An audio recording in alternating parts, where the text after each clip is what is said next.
Ora bem, aí por meados do mês de Abril fiz aí uns gatafunhos, escrevi um pequenino texto e tal, e usei o modo de dizer e o modo de falar das pessoas da minha terra aí por a década do século passado, dos anos 50, 60, por aí. Portanto, empreguei muito a junça, oleques, patochadas, portanto, palavras que praticamente fazem parte de um dialeto. Ou seja, aqui na minha terra havia um modo de dizer as coisas às pessoas umas às outras que pessoas de fora, etc. Tal, não as entendiam. Mas era comum, especialmente ali mais para os lados da Ribeira. Portanto, eu ao fazer essa escrevinhação, vamos chamar assim, o que é que eu pretendia? Pôr em destaque a maneira de falar das pessoas da minha terra, arranjei uma personagem muito popular e também a coloquei lá, e depois levei o assunto para a parte mais nobre que eu queria atingir. Ou seja,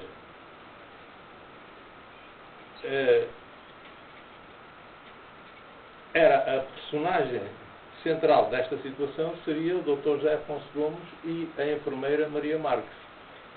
Porque o Sr. Doutor, portanto, era médico de clínica geral e tinha outras valências no seu currículo, mas não sou eu que as vou aqui mencionar, nem pôr em destaque, porque não sou a pessoa qualificada para tal.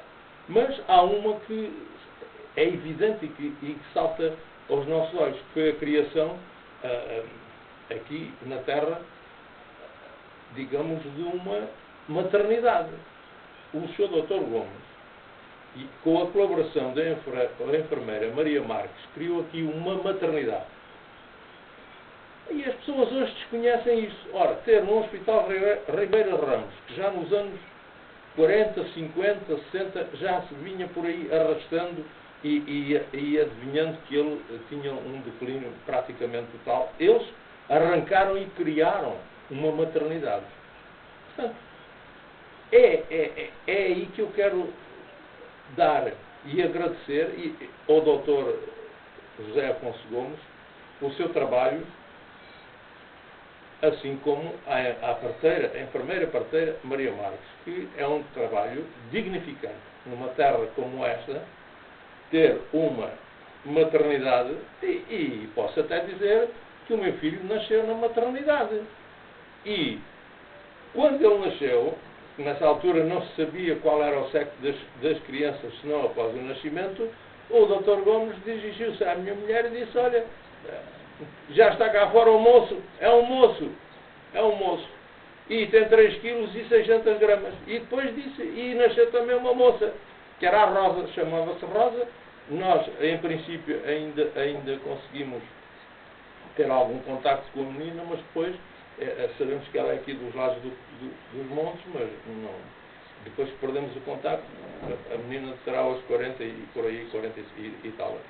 Portanto, eu quero dizer que fiz este trabalho e que o entreguei a uma pessoa da minha inteira confiança e que me disse: sim, agora o que é que eu pretendia? Chegar à população da minha terra com aquele... Mas, por jeito, aquilo caiu num buraco,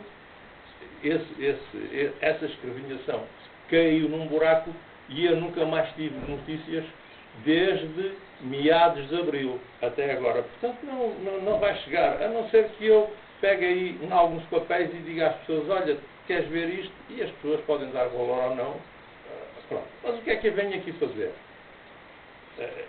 O que eu venho aqui fazer é dizer uns versos, ou umas quadras, uma coisa assim, sobre o meu conselho. É isso que me traz aqui. E então, para chegar lá, quero fazer aqui uma analogia dos grandes poetas, dos grandes autores do meu país, da minha terra. Portanto, vou começar com o seguinte. Pergunta ao vento que passa notícias do meu país, e o vento cala a desgraça, o vento nada me diz. Pergunta aos rios que levam tanto sonho à flor das águas, e os rios não me sossegam. Levam sonhos, deixam mágoas. Epá, olha quem foi escolher. Quer dizer, um poeta desta envergadura e um democrata que me enche de orgulho. É claro que eu não posso ir por esta via.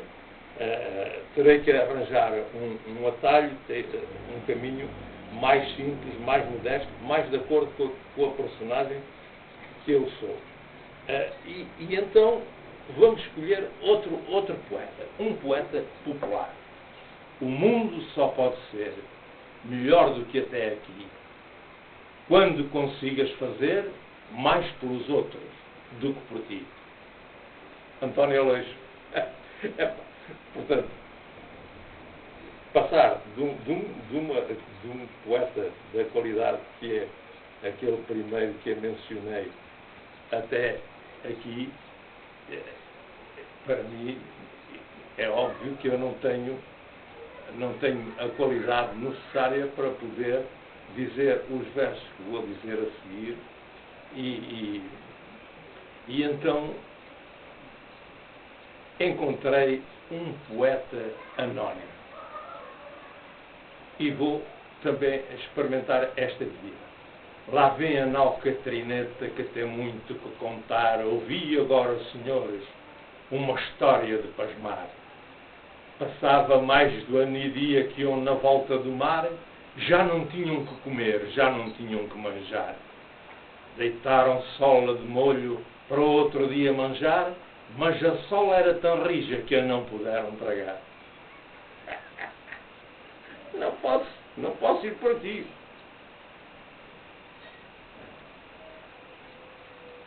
Eu tenho que arranjar um atalho, tenho que arranjar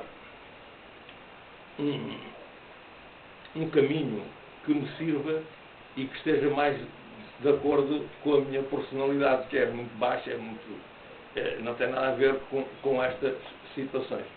Mas mesmo assim, vou usar outro grande poema. E para isso tenho que afinar as cordas vocais. Eles não sabem nem sonham que o sonho comanda a vida, e sempre que um homem sonha, o mundo pula e avança, como bola colorida entre as mãos de uma criança. António Gedeão. Quem cantou isto foi o Manuel Freire, ou seja,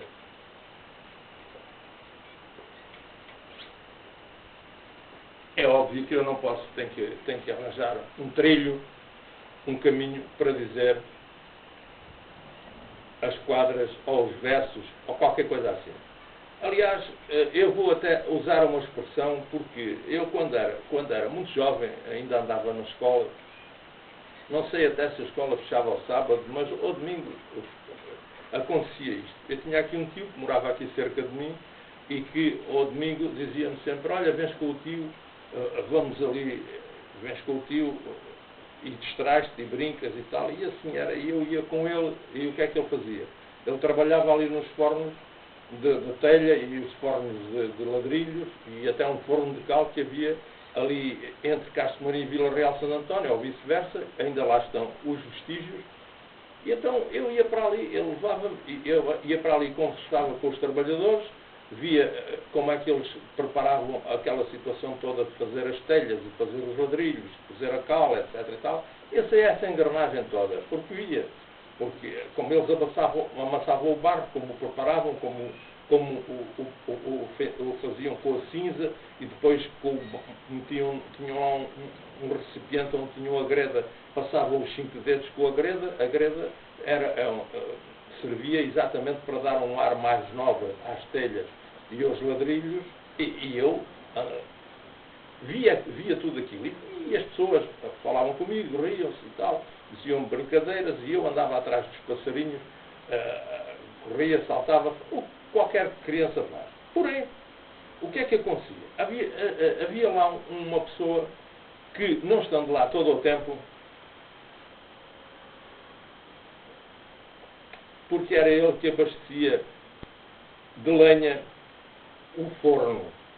Portanto, ele não estava lá todo o tempo, mas quando chegava, o que é que ele fazia? Vinha logo estar comigo.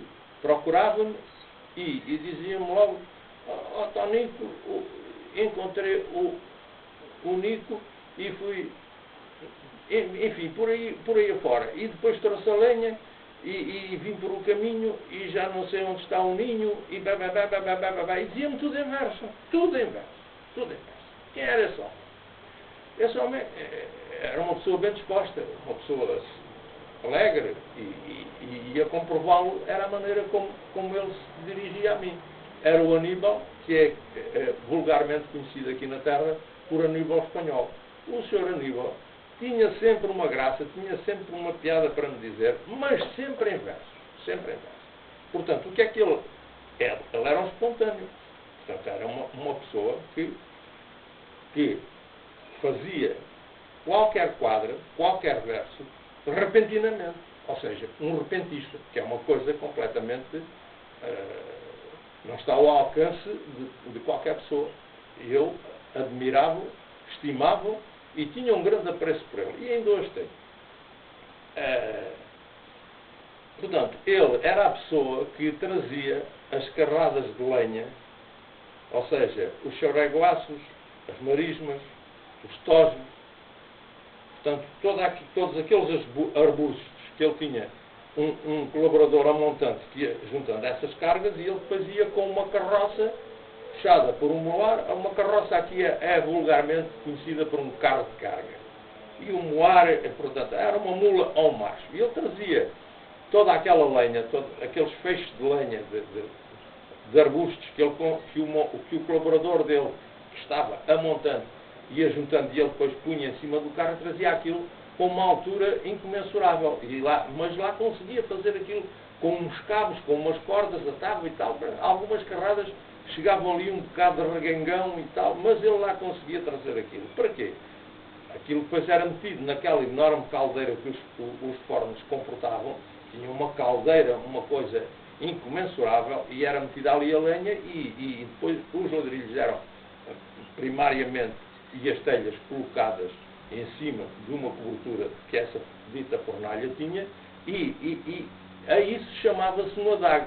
Por um adague era pôr uma quantidade de telhas com os orifícios de tal maneira abertos que depois entremeados de ladrilhos, depois mais telhas, depois mais ladrilhos, até 10, normalmente um forno comportava 10 adagues, mas com as aberturas e depois com aquela incandescência, aquele calor incalculável, que era, nós olhávamos para aquilo e até, sem lá ter estado, até nos parecia o próprio inferno. E aquilo chegava até lá acima, depois o forno lá em cima era coberto por uma gravilha especial que eles usavam, uns calhaus, umas coisas e tal, e tudo aquilo ficava incandescente, com uma temperatura elevadíssima. Portanto, o Sr. Aníbal era esse homem.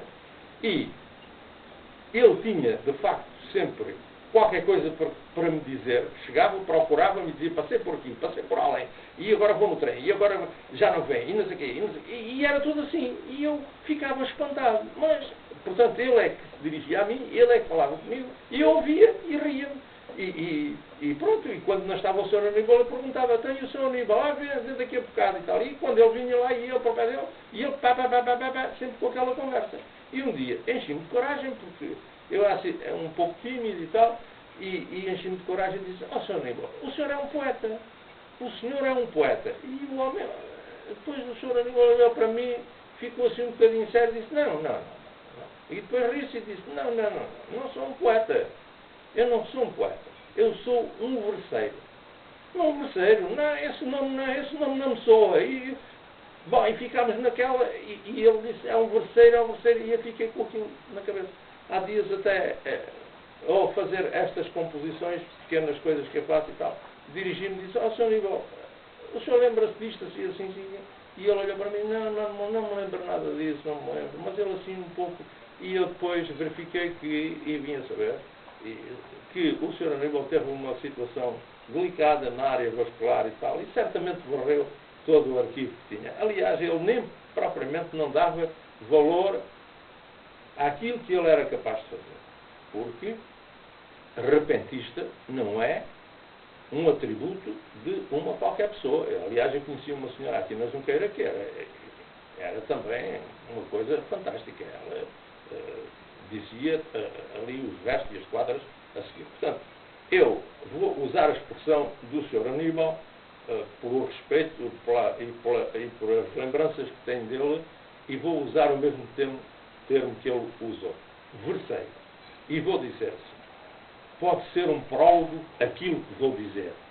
É um monólogo simples, podem crer. Meto o bedelho, mas não intromissão, porque no meu conselho mandam os que cá estão. Ao partir do Monte Novo fui parar à tenência, Fornazinhas é um povo de muita competência. A seguir as duas cortes, uma nova, outra velha. Ao lado é os fortes, mais abaixo a cortelha. Ou de leite para a semana na Foz adormeci, vi o Guadiana, na Alcaria comi. Parei na Fonte de Penedo, a caminho do Pissarral, sentinela um segredo, pertinho do Azinhal. Em Almada de Ouro falei, pequenos nadas, sempre me recordarei de um ancião das quebradas. Gente carinhosa, seus modos naturais, bem recebido na Brunhosa, igualmente nos Figueirais. A caminho do Tanoeiro, aos Cruzes vou chegar, magoito primeiro na Corte do Gado se há. Cheguei à Pedreneira, Altamora e a Mandoeira, escutei na Alfarrobeira, bebi água na Junqueira. Val do Pereiro, Estrada Nova, andei lempeiro na primeira hora. Duas morteiras, montes dois, 1000 canceiras para ser depois. Voltei ao caminho, fui a Fernangil, cheguei ao Montinho e ao Marroquil. Comi gaspacho na eira do vale, monte acima e abaixo, comendo não falo. Ao passar a Ribeiras, cheguei a Barreiros, grande canseira ao parar nos campeiros. Avistei cabacinhos, duas portelas antes, construíam seus ninhos passarinhos cantantes. Persistência e empenho na choça queimada e no cerro do Enho tanta serra semeada. Acolá é São Bartolomeu, longe mas é fixe, já vejo o Val Andréu a caminho do Beliche. Tem tantos anos, a Ribeira da Carocha, montes castelhanos, parti, deixei a trouxa. Tantas canceiras, a pensar não arrisco, deixei as soalheiras, até ao Monte Francisco. Acordos ou contratos são brincadeiras, este monte é dos matos, antes o das Pereiras. Uma casa sem telhas e esta sem pão, monte das botelhas, cheguei ao Malhão. Bem-estar e alegrias, sorrisos e muita fé, almece das alcarias, e uma rica água-pé, e nas casinhas, e corte pequena, tem duas coisinhas e a paisagem amena. Estou perdido, vejo cravo ou rosa, era um lagarto comprido nos montes da Funchosa. Valha-me Deus, este café tem borras, abraçar os céus, só no Val das Zorras. Vou passeando, do modo bizarro, já estou chegando aos 2 pisabarro. Está mal ou torto, no caminho acertei, fonte do judeu morto, no rio seco dancei.